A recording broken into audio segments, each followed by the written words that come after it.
Case study 2। South America में कुछ ऐसी कंट्रीज हैं जो कि लेस डेवलप्ड हैं and they are deep in depth. वहाँ पे जो मेन सोर्स ऑफ इंट्रैक्शन है that is the rain forest. So they want to utilise rain forest about the ecological process and the animals, plants. They want to exploit the gene pool and to give advantage to the public, poor public of the less developed countries in South America.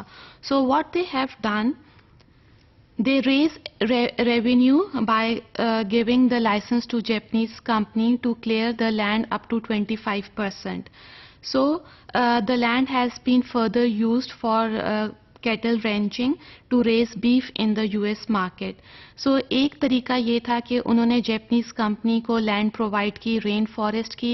Japanese company ने उस land को 25% तक clear किया, वहाँ पे cattle wrenching start की ताकि beef US market तक पहुँचाया जा सके।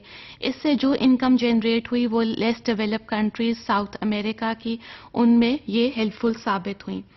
इसी तरह उन्होंने एक और वे ढूंढा that the government granted a license to transnational biotechnology company to exploit rainforest gene pool.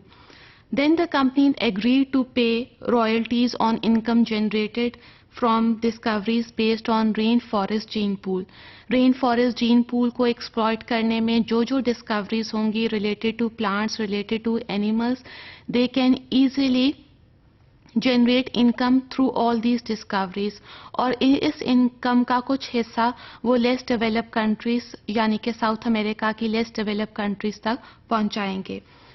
Now the question is that what are the issues in dealing with this situation के रेन फॉरेस्ट के gene pool को exploit करने जा रहे हैं। What will be the future aspects?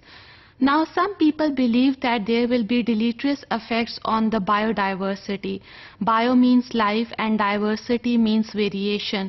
There can be variation in different forms of animals, variation in different forms of plants, and even gene exploitation can take place.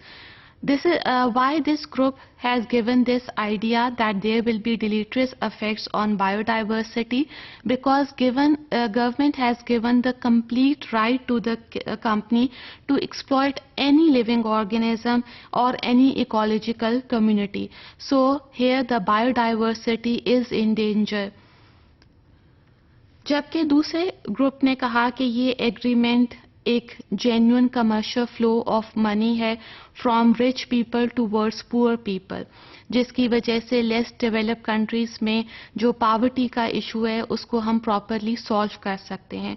So one importance और the advantage of this agreement is that there is a commercial flow of money from the rich community to the poor community. Then through this agreement we can achieve local knowledge on the biodiversity. So keep in mind that through this agreement we can easily get the wealth of local knowledge on biodiversity. So this will significantly add some knowledge in the scientific literature. Now दूसरे group ने कहा कि इस agreement के ज़रिए traditional knowledge को हम एक इंटेलेक्चुअल प्रॉपर्टी बना रहे हैं। It will come under one umbrella of intellectual property. So इस जेनेटिक पायरेसी के ज़रिए we can solve the problem of power imbalance that is created within the general area of exploiting rainforest gene pools.